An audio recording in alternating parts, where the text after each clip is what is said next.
제도권 주식 분석입니다. 시장에서 가장 무서운 것이 뭐냐라는 질문에서 보통 저희 증권사 직원들은 불확실성이다 라고 얘기를 많이 합니다. 자, 시장의 방향성이 어디로 튈지, 위로 튈지, 아래로 튈지 정확히 방향성을 판단하기 어렵고, 사실 그 근거들이 둘 다 명확할 때 보통은 잘못된 선택을 하게 되는 우리들을 많이 봤을 텐데요. 자, 여기에 100%짜리 확률이 있습니다. 자, 오늘 말씀드릴 내용 채권입니다. 두 가지 재밌는 부분들을 먼저 말씀을 드릴게요. 나스닥 차트이고요. 파란색으로 물결된 것이 23년 1월부터 24년 8월 22일 어제자까지의 차트입니다. 자, 1700에서 2900까지 거의 2배 가까이 오르는 그런 차트고요. 여러분들 선물 차트 아시죠? 보통 주식은 레버리지가 1배잖아요. 100원이 오르면 100원이 오르는 거예요. 근데 선물은 이 레버리지, 특히 나스닥 차트 같은 경우에는 레버리지가 19배입니다. 즉 여기서 1억을 투자했다라고 한다면은 여기서 19억 원이 되는 아주 무서운 결과를 나타내게 되죠. 자, 선물과 옵션은 방향성이 위로도 갈 수 있고 아래로도 갈 수 있습니다. 만약에 아래로 잘못 베팅했다라고 한다면은 패가망신 나는 그게 바로 선물입니다. 자, 여기 증권사에서 신화 같은 존재가 있는데요. 여기 있는 국채, 10년 만기 국채입니다. 자, 오늘 채권을 이제 방향성을 정할 텐데, 자, 과거에 코로나 때 풀렸던 유동성을 급격하게 회수하는 시점에서 이렇게 급격하게 금리 인상을 했던 1년 반의 시간이 있었습니다. 자, 채권의 레버리지는요 50배입니다. 여기서 만약에 1억 원을 매도에 투자했다 하면은 여기에서는 자 50억 원이 되는 거죠. 그래서 이렇게 해서 2천만 원으로 100억을 번 증권사의 신화 같은 존재도 실제로 존재합니다. 계좌까지 인증했던 이제 그런 부분들이 있었는데요.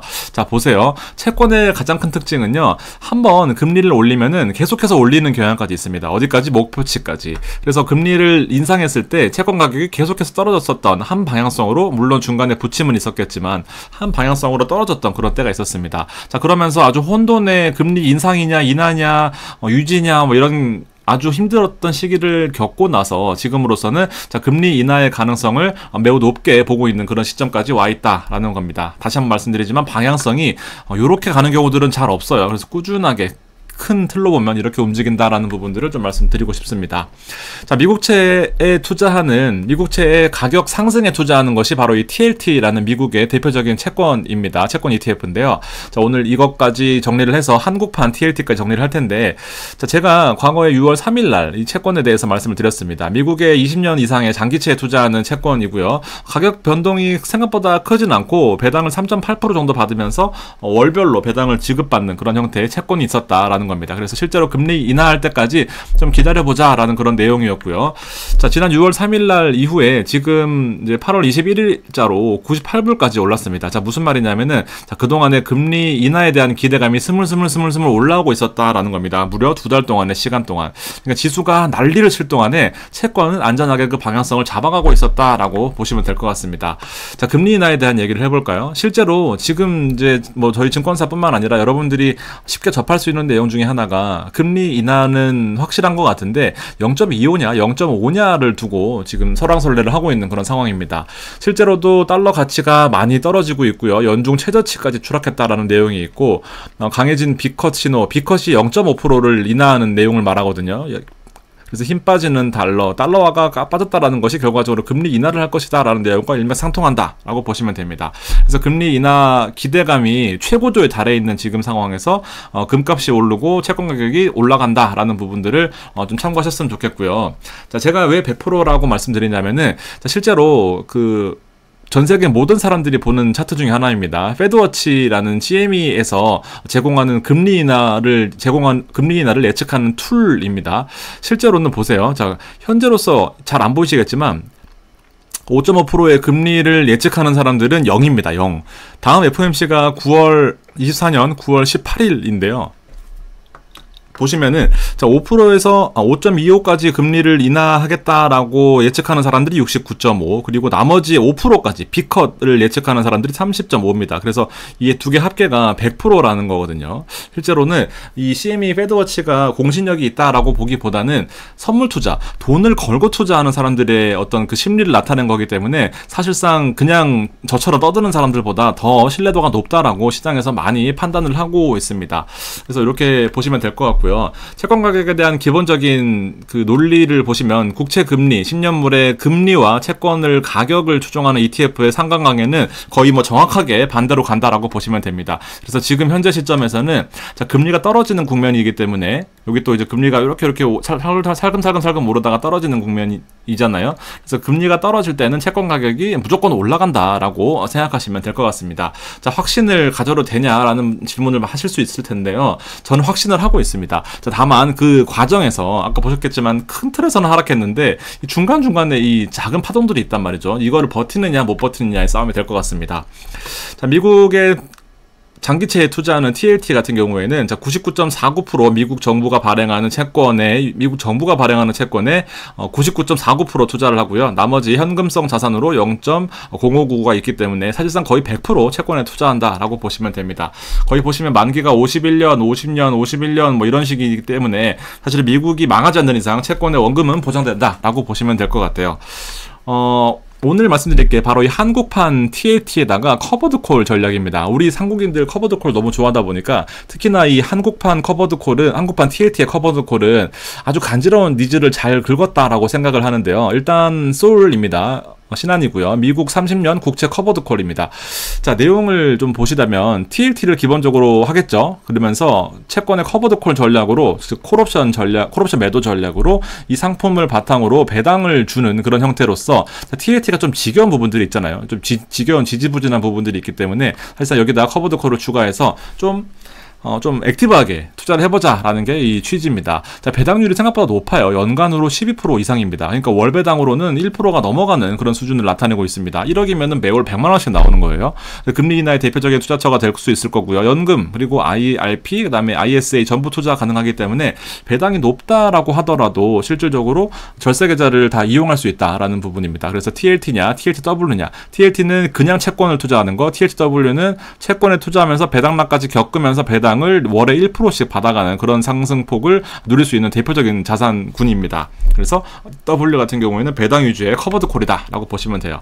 자주 보셨던 차트겠지만 주식에서 채권으로 바뀐 게 답니다. 채권 커버드콜 수익, 원래는 주식 커버드콜, 주식 포트폴리오, 주식 콜옵션 매도인데요. 자, 보시면 채권을 기본적으로 보유를 하고 있습니다. 자, 그러면서 콜옵션을 매도하는 차트입니다. 무슨 말이냐면은 자, 여기까지는 다 이득인 건데 채권이 빠지지 않으면 보합이면 조금 완만하게 상승하면 다 이익인 건데 자, 여기 이상 되는 구간에서는 채권의 커버드콜이 손실이 날 수 있는 구간, 즉 무슨 말이냐, 콜옵션의 매도 프리미엄이 손실이 발생할 수 있는 구간입니다. 콜옵션의 매수자한테 돈을 줘야 되는 그런 입장인데 주식이 너무 많이 채권이 너무 많이 올랐을 경우에는 사실상 이 손실되는 부분들을 이 콜옵션 매도와 정확히 반대로 가기 때문에 이 상승되는 부분만큼 콜옵션 매도자가 물어줘야 되기 때문에 완만하게 상승할 때는 되게 유리했던 포지션이 있었습니다. 그래서 실질적으로 채권 가격이 보합이거나 그리고 오를 리가 없었잖아요. 왜냐하면 금리를 올리지 않았기 때문에 거의 빠지는 쪽으로 갔었었는데 이제는 금리를 인상한다라고 했을 때는 자, 완만하게 상승한다 하면 콜옵션 매도에 대한 프리미엄이 여기 사이에 있을 거고요. 급격하게 상승한다 그러면 여기 사이에 있을 겁니다. 그래서 채권의 상승폭과 이 옵션의 방향성을 잘 예측을 하는 그런 전략이 꼭 필요하다라고 생각이 드는데요. 조금 어렵게 말씀드렸지만 채권을 가지고 있으면서 채권이 너무 많이 오르지 않으면 월 배당을 꾸준히 받아가는 형태가 바로 이 TLTW다라고 보시면 됩니다. 그래서 한국판 TLTW는 솔 30년 국채 커버드콜이다, 같은 거다라고 생각하시면 되고, 자, 배당을 보시면 1.12, 0.95, 0.96 배당이 생각보다 많아요. 그리고 한 주당 112원, 95원 하다 보니까 만 원인 현재 가격을 놓고 보더라도 배당이 생각보다 세다라는 부분들을 볼 수 있습니다. 자, 여기서 어렵게 말씀드린 거를 제가 여기 한번 정리를 해드릴게요. 채권은 사실 되게 고수의 영역이긴 합니다. 뭐 만기까지 가지고 있으면 원본인 보장된다라는 그런 특징도 있긴 하지만 아까 보셨다시피 채권의 방향성을 잘못 잡게 되면은 레버리지가 50배인 선물 보셨죠. 엄청나게 좀 약간 액티브한 그런 영역이 있어요. 자, 근거들은 9월에 금리 인하가 100%까지 간다라는 거예요. 시장이 만만하지 않기 때문에 이제 고민들이 여러 가지가 되는 거예요. 저처럼 이 부분들 커버드 콜을 자신 있게 추천드리긴 좀 애매한 게, 만약에 이번에 금리 인하를 한 번만 하고 또 시장을 지켜보겠다라고 얘기할 수도 있겠죠. 아니면은 자, 금리를 인하를 했는데 앞으로도 계속 금리를 인하할 수밖에 없겠다라고 할 수도 있는 거예요. 그러면은 여기까지 내려가게 되는 거죠. 왜냐하면 채권 가격이 급등할 거기 때문에 이 주식 채권을 죄송합니다. 채권을 보유하고 있는 이 입장에서도 이 커버드 콜 매도가 좀 부담스러울 수 있는 거죠. 콜옵션 매도가. 자, 근데 만약에 한 번만 올리고 시장을 좀 보겠다라고 한다면은 더 떨어지지는 않겠죠. 그러다 보니까 여기 콜옵션 매도의 프리미엄과 주식의 차트의 너무 헷갈려. 채권의 이 상승폭이 잘 융화가 되면서 안정적으로 이 커버드 콜의 수익을 창출할 수가 있다라고 생각이 됩니다. 이게 되게 헷갈리네요. 자, 하여튼 여기 보시면 이거 정리가 되실 겁니다. 자, 금리에 대한 시나리오예요. 장기 금리가 상승한다라는 것은 가장 불리합니다. 금리가 오른다라는 것은 채권이 떨어지는 시나리오인데, 이거는 사실상 지금은 쉽지 않아요. 근데 이렇게 된다라고 하면 채권 가격이 떨어지니까 채권 가격에선 손실이 발생하겠죠. 그렇지만 콜옵션 매도에 대한 프리미엄이 발생을 하면서 손실이 일부 보전되는 형태, 커버드 콜에서 가장 이상적인 형태다라고 보시면 되고요. 이런 시나리오는 거의 없다라고 보고, 요 두 개가 이제 좀 문제점이 될 수 있을 것 같습니다. 자, 장기 금리가 보합이라는 것은 지금으로서 금리 인하를 하지 않고 혹은 금리 인하를 한 번만 한다라는 정도입니다. 자, TLT와 THW한테 베스트입니다. 자, 보시면 콜옵션 매도 프리미엄을 얻는 거예요. 채권 가격은 오르기도 하고 떨어지기도 하고 이렇게 움직일 거긴 한데, 실질적으로 콜옵션 매수자들 프리미엄을 지급하고, 여기 중심이고요. 프리미엄을 지급하고 채권이 오르기를 기다리고 있는 이 콜옵션 매수자들은 다 꽝이 나는 거예요. 꽝. 왜냐하면 채권이 실제로 안 오르고 금리도 동결했고 금리가 완만하게 오르거나 하면은 여기까지 넘어가지를 못하잖아요. 여기까지 확 튀어야 되는데. 그래서 이 콜옵션의 프리미엄을, 매수의 프리미엄을 매도자들이 다 얻는 형태가 바로 이 형태입니다. 그래서 베스트가 될 수가 있죠. 배당을 1%씩 받아가면서.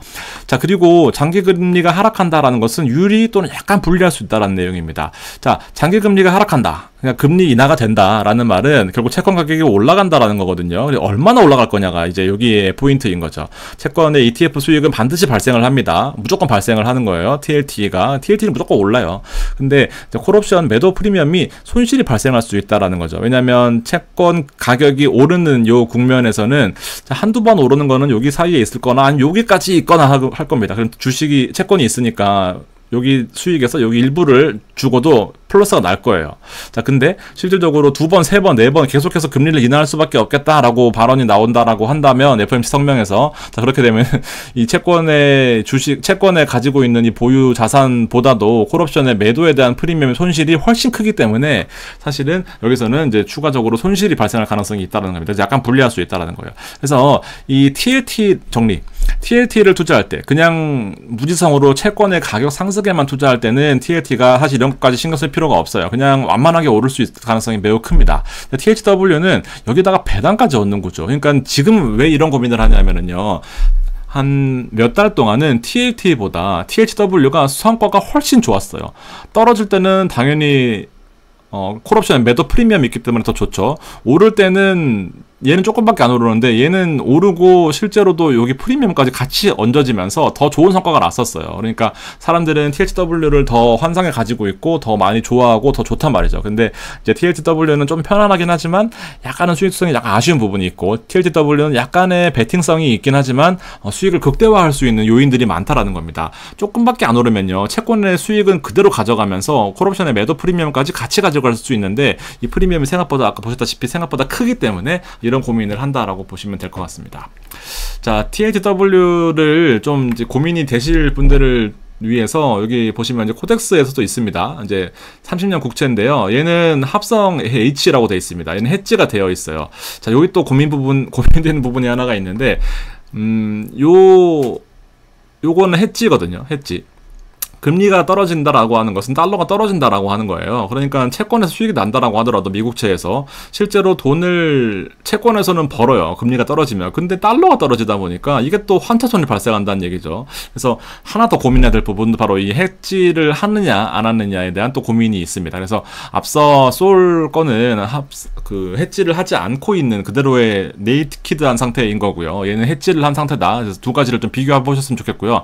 이 환 관련된 것까지는 여러분들이 판단하셨으면 좋겠고, 그다음에 실제로 보시면은 이제 TLT, 한국의 TLT 형태, 그러니까 커버드 콜 없이 해지도 없이 하는 것은 달러원 해지, 달러원 해지, 그다음에 노 커버드 콜 전략. 그냥 일반적으로 채권에 투자하면서 $1가 해지되어 있는 그런 상태이면서 배당이 꾸준하게 나오는 형태. 그러니까 사실 보면은 기본 타미당 그런 느낌 보시면 될 것 같습니다. 자, 기본 타미당 같은 느낌으로 에이스 30년 국채 액티브도 있다. 거래량이 좀 많은 것들 위주로 설명을 드린 거예요. 여러분들이 좋아하시는 30년 채권들이 여러 가지가 있을 텐데 저는 거래량이 많고 대중성이 좀 있고 그리고 시장의 분석들이 좀 많은 것들, 저 말고도 잘하는 분들 많을 거잖아요. 저는 이제 제가 만든 자료로 두리뭉실하게 이렇게 설명을 드리는 거고, 다른 분들은 실제로 공표된 자료를 가지고 설명해 주는 분들도 있으니까 여러분들의 선택에 따라 달려 있겠지만 좀 사람들이 많이 하는 게 아무래도 좀 좋지 않나 생각이 듭니다. 조금 설명이 불충분한 부분, 좀 충분했다고 생각하지만 전달력이 좀 부족했던 건 인정하겠습니다. 그래서 이런 부분들을 좀 참고하셔가지고, 자, 금리 인하할 때 채권 투자를 TLT를 할 것이냐, TLTW를 할 것이냐, 대충 큰 그림으로 뭔지 아실 것 같아요. 채권이 올라가면서 그냥 올라가느냐, 커버드 콜로 올라가느냐. 근데 커버드 콜로 올라갈 때는 아무래도 콜옵션의 매도에 대한 부분들이 좀 부담스러울 수 있으니까, 너무 많이 떨어져 버리면 좀 부담스러울 수 있으니까 이 부분들을 고민하는 입장을 제가 여러 가지 시나리오로 좀 말씀을 드린 겁니다. 그래서 혹시 나중에 어떻게 될지는 모르겠지만 실질적으로 이렇게 공부를 해놓으시면 또 혼자 공부하실 때도 도움이 되실 거잖아요. 그렇게 보시면 좋을 것 같습니다. 시청해 주셔서 감사드립니다. 같이 또 여러 가지 의견들을 댓글로 나눠주셨으면 좋겠습니다. 고맙습니다.